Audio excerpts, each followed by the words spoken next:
Well, hello there, children. Didn't see you. What can I do for you guys today? You want to learn about Genesis 39? Of course. That's what we're doing at Kids Church this week. You didn't even have to ask. Let's go. Come on, let's go have a chat. So, I want to start off today, team, by getting you guys to actually think about when bad things have happened to you. This is my dog Scout, by the way.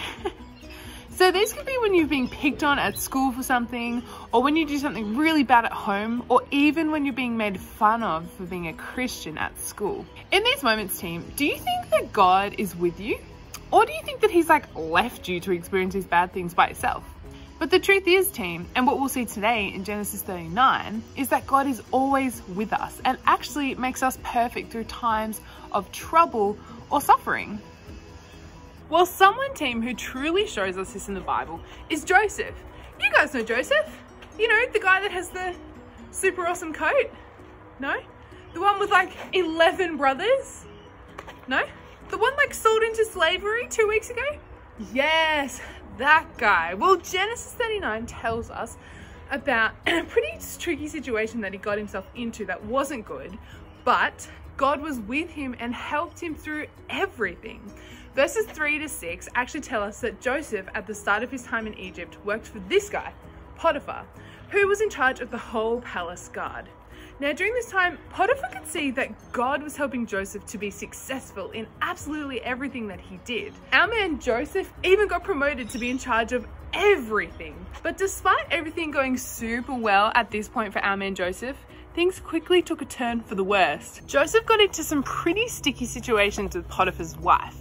You see, she actually took quite a liking to our man Joseph, but he did not feel the same way. But she kept pushing him into situations that made him feel uncomfortable.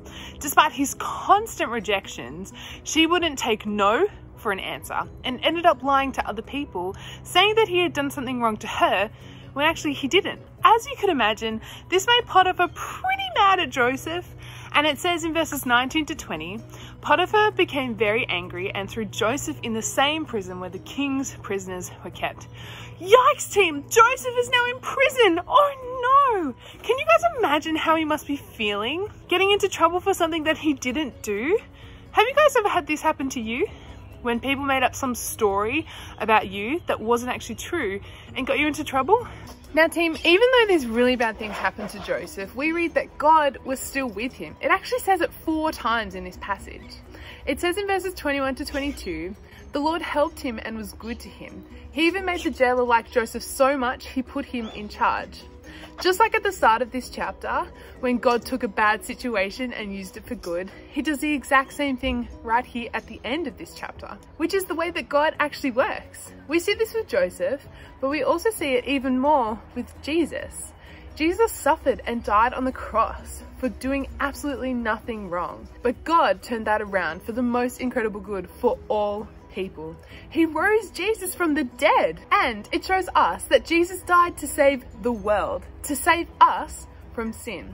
And Jesus knew, team, that he could actually trust God in all of this, even when he knew it was going to be hard and was really upset about it. Jesus could still trust God and take comfort in the fact that he turns bad situations around for the good of those that love him, which is the same for us who trust in Jesus.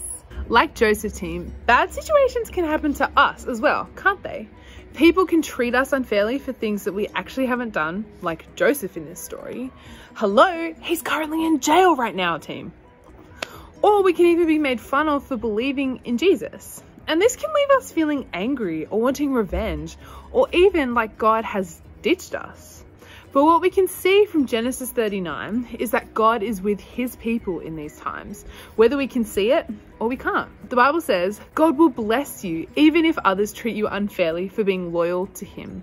God chose you to suffer as you follow in the footsteps of Christ, who set an example by suffering for you. You see, team, God blesses us when we go through hard situations because it helps us become people who are more like Jesus every day. And Jesus also sets an example for us. When he died on the cross, he cried out, my God, why have you deserted me? As if God had left him. But he still trusted in God because he knew that God would turn it around for good. No one likes hard times, team, especially this little doggy Scotty. But we can be sure that when hard things happen to us, team, as we believe in Jesus, we know that God is with us through it all. Just like he was with Joseph in this passage, and just like how he was with Jesus when he died on the cross. Well, that's all from me and Scout this week, team. We hope you guys have an awesome school holidays, and we'll see you next term. Bye. Bye.